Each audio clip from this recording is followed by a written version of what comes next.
we basically went on an approach to win their hearts and minds. We dressed up in city gear to normalize ourselves with the staff at McKinsey. And the idea was that we used a variety of different methods, from humor. We did the full XR style, getting everyone on the street with the samba bands. We had an elephant in the room, which we built a room around it. It was wonderful, but it's all been really, it's always been very, very humorous and very gentle, but trying to engage them. And at the beginning, they wouldn't talk to us at all. And by the end, we have conversations now with a large number of the staff and the partners. Originally, we'd planned to get to a stage where we could have a meeting and bring the catalyzers in at that board level. But it became apparent, you know, after a while, that they weren't going to do that. And that's all right, because I think one of the things that we've worked out is that actually you don't necessarily need to be in a room to have that change. You can make that change on the doorstep. All those small conversations with people that work in it are incredibly powerful, because they're the ones from the inside that can then change a company. They can change a firm from within. And also our conversations with the partners outside has that impact. And also by building up that relationship outside, we were able to write letters to the CEO. And the letter, I know, would have had more of an impact because she knew the people that it was coming from. And so I think it is important to get in the room, but if you don't, there are loads of other ways of going about it.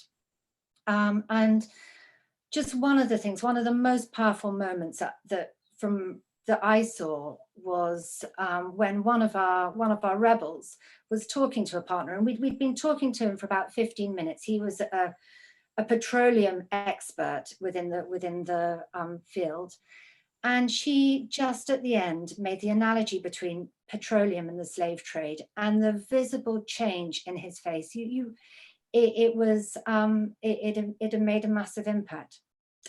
So getting in the room is important, but if you don't get in, there are ways that you can just chip away. So that's awesome. Thanks so much, guys. So we've got loads of questions coming in via the different channels. So I just wanted to put a couple of them kind of stuck together to you. We'll see who wants to come in first. So, so we've got Temporal Comet from Instagram says, what explanation will incentivize the powerful to do the right thing by all of us? So that's the first question. Now the second one comes from Jill, who's joining us on Zoom. And she's asking, how do you get a CEO to take seriously concepts like degrowth? So I'm wondering if Justine might want to come in on that one first. So just again, so what explanation will incentivize the powerful to do the right thing? And how do you get CEOs to take concepts like degrowth seriously? Sorry, could you come back to me on that one, Rob? Yeah, absolutely. Rock, did you want to have a stab at that one? Thank you, Rob. So on the incentivization, I think it's various methods, and it kind of comes up depending on who you're talking to and in what context. So either rationally, you can explain to people they're going to lose their money if they build another oil rig, because it's not going to, the oil's not going to be burnt. Or it's emotionally, and that you can bring them out of the denial that a lot of us are in to different extents, into a place where they realize that they love their children and what they're doing is harming their children, if they have children. And it's strange, but you can really do that, and you can really get people to suddenly realize they've boxed themselves into the wrong place and they need to be in another place, and open that sort of thing where they will begin to be figuring out how to be part of the solution, not part of the problem. And on the degrowth question, I suppose that's part of the other question in a sense, because it's the right thing. So you're figuring out how to incentivize people to do the right thing. And so then the question is, what is the right thing? XR is not about solutions, partly because it's not sort of elected, and yet it believes in democracy. Partly because its structures aren't built to decide what the solutions should be. XR's really, its task has been to get the three demands met by government, but in various ways. And degrowth, however, degrowth, for the demands to happen, degrowth has to happen. Degrowth in the harmful industries, not degrowth in massages or listening to music or making music or writing books or having picnics with your friends, or all sorts of industries which aren't contributing to the problem, which don't have the massive negative externalities of consumerism and driving around and flying and things. So there can be growth in those things, but there has to be degrowth in fossil fuel heavy and environmental damage heavy industries. Awesome, thank you. Yeah, Raffaello and Justine, did you want to come in on either of those questions before we, there's a bunch of other ones, so we can move on if you like. Could I just very quickly come in with a couple of things on the explanation that will incentivize them? If they, just to build on what Rox said, if they don't see that emotional attachment to change, one of the things that we were recommended by a member of staff at McKinsey is a couple of members of staff said you've got to go for their reputational risk. And the reputational risk of all these companies is huge, and that's something that they're all considering. And on the degrowth, I have to say that a couple of weeks ago, I was completely shaken by an article that came from McKinsey, which was addressing climate change in the post-pandemic world. And it presents climate breakdown as a real and imminent threat and danger. And it urges the governments and companies to put the transition to a zero carbon economy in the heart of policy and prioritize what it calls economic and environmental resilience over short-term profit. I mean, that is the arch capitalists suggesting that we shouldn't be considering profit, and to have a step like that is it's extraordinary. Now the difficulty is, how do we hold them to it if they're coming up with things like that? Thanks, Raffaello. Justine, did you want to come in on that question? Yeah, I could just share one element of what we're doing. I mean, St. Ethelburga's is working through leadership programs and has developed a leadership program in deep adaptation for the city. And what deep adaptation is for us is it is looking at the kinds of things that are going to be coming our way if we continue on the path that we're on. And we've developed embodied exercises that are essentially about enabling people to really internalize the very real possibility of human extinction, because it's, people can have the facts, but they can't let it in. So we've developed techniques that are about building community and then walking together through this landscape of the future that's coming our way, and really like looking into that abyss. And then, we're using different mentors from different backgrounds who can present the rationale that demonstrates that we cannot solve this with the current economic model. So right at the bottom of the abyss, when you're looking at the potential for human extinction, you're also coming into awareness that it cannot be solved with the current economic model. And then we're kind of leading people out the other side, but not prescribing what they do, just asking questions such as, how could your industry be reconfigured in a way that will serve both people and planet?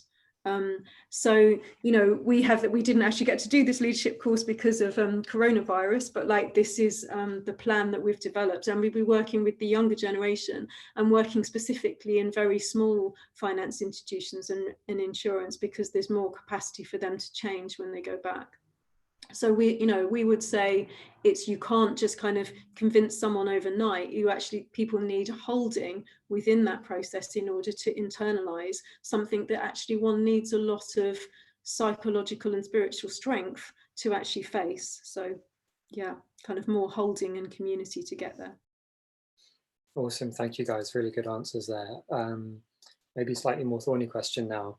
Who's this come from? Indigo on Zoom. So Indigo says, this sounds positive, this all sounds positive, but also sounds reformist. Surely it is XR's place to advocate civil disobedience against the financial sector in order to make real, tangible change. So I'm just going to throw that out to the three of you and just come in, whoever wants to have a go at that one. So so is this reformist? Is this too reformist for XR? And should we be focusing on other things?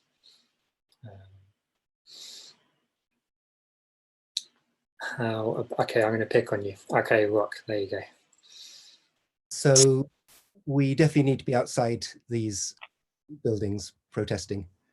And I think there's a model that I really like, which is that we figure out the sort of essential links in the chain of the damage, and we put them into lockdown. And XR put the BBC into lockdown. I can't remember when it was, very effectively.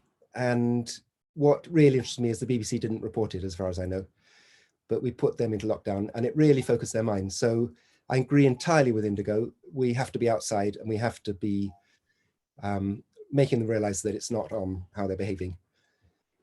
But I think we also have to be inside. So I think we have to, when you're legal observer with XR, there's a rule that you're never legal observer on the same day that you are locked under a truck or something. So you're either an activist or you're a legal observer in any 24-hour period from midnight to midnight. And I think probably the same goes with being inside or outside one of these institutions. I don't think you can be outside and inside on the same day necessarily, although Rafaela might sort of challenge me on that.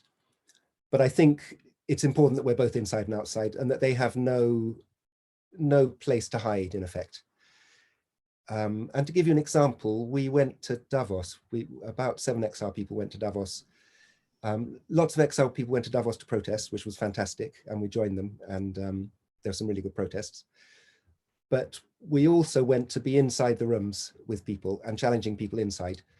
And when people realize that nowhere's safe and they're sort of, they don't have any havens, that's perhaps when, and their back's against the wall, perhaps that's when they really will realize change has to come, and fast. Thanks, Rock. Rafaela and Justine, did you want to talk about that reformist versus, I don't know, revolutionary side of things? I think that it's just such an interesting question, and I think there's got to be room. There's got to be room for all, really. And one of the things is that with our action, we would never have got the profile within the company if it hadn't been for having the XR name behind us. The fact we went in and, you know, we could joke about things like who's got the glue or whatever, but the fact that we went in, the fact we still got that as a back, as something that we can fall back on is really, really important to any action. But in a funny sort of way, because we have that, it's meant that we haven't been able to get in through the door. We put McKinsey on the spot from our action. And we said that for example, we would leave if we had dialogue with their partners, and we put them into a position where they couldn't engage with us by doing that. So often that approach can backfire. So therefore, we've got to think of other approaches. I mean, the disadvantage of what we've done is that we haven't had any meaningful dialogue. You know, we've never gone into the building. We haven't met members of staff, but it's always been outside the building. But then on the other hand, by being there and by being civil and by taking a different approach to the movement, I think we've changed quite a lot of their attitude towards the climate and ecological emergency, and they're the ones that have the capacity to change from within. I don't know if that properly answers your question, but no, that's how it's worked for me. Okay, so yeah, Justine, sorry, I realised I didn't give you an answer to respond there. did you want to come in on that one? We've got a bunch of others, so. Yeah, sure. Yeah, I mean, I guess St Ethelburgers is distinct from XR. I mean, we're you know, supporting what you do, but also distinct from you. So, and I think that we need lots of different kinds of approaches. And St Ethelburgers is a centre for peace and reconciliation. So one of the means that we want to work is through restorative justice and through listening circles. So bringing together, a little bit similar to what Rock's doing in Catalyzers, but working through bringing very diverse voices together and using restorative justice models to have conversations. So rather than actually seeking to persuade, we're actually creating space for listening and a model that will enable people to be to experience being very connected with each other in a non-hierarchical space, and then to hear many different reflections on you know, people from within the current economic model, you know, regenerative kind of new economists, people who are really impacted by you know, the on the receiving end of the damage of some of the things that are going on at the moment, and you know, refugees, for example, and activists as well, but bringing in a whole range of different voices and not seeking to persuade, but just putting all the voices in the room together and letting everybody influence everyone else and kind of creating this open space. So I mean, that's one of the ways in which St Ethelburgers works with senior decision makers. So I think we need lots of different ways of going about this. Super, thank you guys. Oh gosh, I've got loads of really good questions there. It's hard for me to pick which one. Got a simple one here. So who's this come from? Peter D on Zoom. So wouldn't shareholder financial leverage be the only language that boardrooms listen to? I put it to you guys. Anyone want to come in on that one? All right, Rock, you're first again. Go for it. I think another language boardrooms listen to is their pay packet and their bonuses, which is why I think a particular good area of leverage is on their remuneration committees, who decide how much they're going to get. And those are supposed to be arm's length. They're supposed to be not the directors of a company deciding how much they get, but a sort of arm's length committee. But just to give the example of Barclays, I think, I might be wrong, I think there's about 4 people on the committee. And I think one of them works for one of the big independent oil companies. So one of the big independent oil companies has someone in the committee at Barclays who is deciding how much the people running Barclays are going to be paid. And to me, that's A, an example of a massive conflict of interest, and B, a potential area of massive leverage. So I think shareholders are an area of leverage, a very important one, because often the shareholders actually are us, with our pensions and our insurance policies and our savings if we have them and so on. But, and also, yeah, and the institutions we work for and etc. all have money in the stock market. But there are many other areas to put leverage as well. Thanks, Rock. So yeah, Justine and Rafaela, any thoughts on, are there any other languages apart from shareholder financial leverage, which these guys understand, which we can use to approach them with? Only the children of their children have had a massive impact, certainly. And then when they go home and say to their parents, what have you done about it? I think that's been huge, but otherwise, no, it's just coming back to the whole concept of a reputational risk. Can they afford not to do something? And I think that is something that is really rippling across the city. But otherwise, no, I think we should be going at this from all different angles. Shareholders are a massive influence, and we should be tackling them as well. Yeah, that point about kids has been said to me, yeah, related to me by quite a few people in this area. Justine, did you have any comments on that one? Yeah, I guess one of the things that we see as a route into the conversation is actually the work of McKinsey on diversity and collective intelligence, because McKinsey's report about how taking taking diverse perspectives on things actually enables your organisation to harness more collective intelligence and give you the competitive edge. You know, that is an important message for us in the model that I was just talking about, where we're bringing together these diverse voices. And obviously we're seeking to influence the decision makers in the finance institutions by putting them together with these voices, but by saying to them that, well, McKinsey have demonstrated that actually, you know, you'll be at a competitive advantage yourself if you go outside your echo chamber, if you listen to people that are coming from very, very different places. So that's one of our routes into that conversation. Awesome. Okay, so we've got about 9 minutes left, so I think we'll go for maybe 5-6 minutes more of these audience questions. So this one comes from Alex, who's joining us on Zoom. Now, Alex says, I work at Lloyd's, which is a hierarchical organization that has a power structure not dissimilar to McKinsey. Most conversations internally are on reducing the organization's carbon footprint. How do you create activism from within? So I assume it means they're within the company. How do you create activists out of them? Any takers on that one? I think I'll just maybe give a bit of an anecdote. So I've been talking to the Stop Adani campaign over the last few months. And one of the tactics they actually used was to, as Rock was saying before, kind of cold call their employees. So I think between 2014 and 17, they did a big campaign against the 4 major banks in Australia. And they got they managed to find the LinkedIn details for all of the employees for these banks and just send out kind of mass emails to all of them.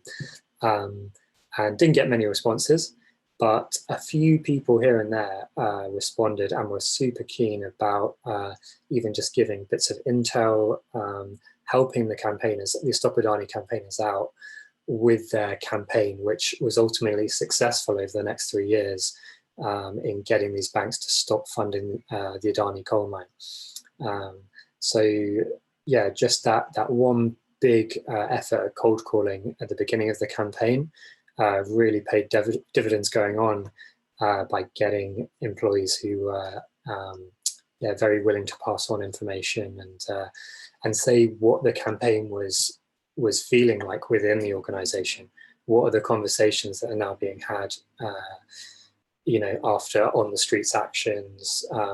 You know, Stop Adani did a lot of actions against local bank branches, similar to what you saw Greenpeace do earlier this year with Barclays, where they shut down 100 different branches around the country. But they wouldn't have sort of known where to go with their campaign over the years if they hadn't had that feedback from the employees inside. So it can be a more kind of subtle relationship rather than necessarily getting them out on the streets with you. They can provide a lot of help in other ways. But yeah, I'll let you guys. Do you have any other comments on that one? With McKinsey, one of the things, the timing for us going in, it happened to be just after they'd set up this green team within their organization, and they were certainly a couple said your timing could not have been better, but what the employees felt was that by us being there, we gave them a voice, and a voice that was listened to within the organization. Certainly the staff are now aware that you know, one of their 4 main priorities is the dissatisfaction of their staff, and largely around the climate and ecological emergency. So there are ways you can get in, but what they said is that they said that us being outside had a massive impact. But they also said that it's just gradually building up systems within that's really important. And the green teams are a really good starting point. And across the other industries, I know that the other management consultancies, certainly BCG and Baines have a very strong green team approach. And you know, that's certainly, we can certainly put you in contact with, you know, with people that can help with it, develop green teams within your organization. I don't know whether that helps. No, that's great. I'm conscious we've only got about 4 minutes left. So Justine and Rock, if you had any comments on this one, you could just make them kind of short, because I've got a little bit of wrapping up I'd like to do at the end. I've got a very quick point that I could make, and that's, sorry, can you hear me okay? Yeah. This was a piece of learning that I took from Charles Burrell, who's the founder of the Knepp Estate, which is the largest rewilding project in Europe, which is in Sussex. And he's a very influential person who spends his whole life talking to decision makers and very senior people about the need for rewilding. And he said that, you know, no matter how open someone's heart is to, or how persuaded somebody is, it's very hard for people to make big decisions within their industry without a community of supportive peers. So what he found was that actually by networking decision makers who were open to change together, or who were asking those questions, by putting them together into network communities, they felt less vulnerable, and they were more able to go out on a limb and make radical decisions and to be persuasive within their own industry. And I thought that was a really valuable piece of learning. Awesome. Rock, did you want to have anything to say on that question? Okie dokie.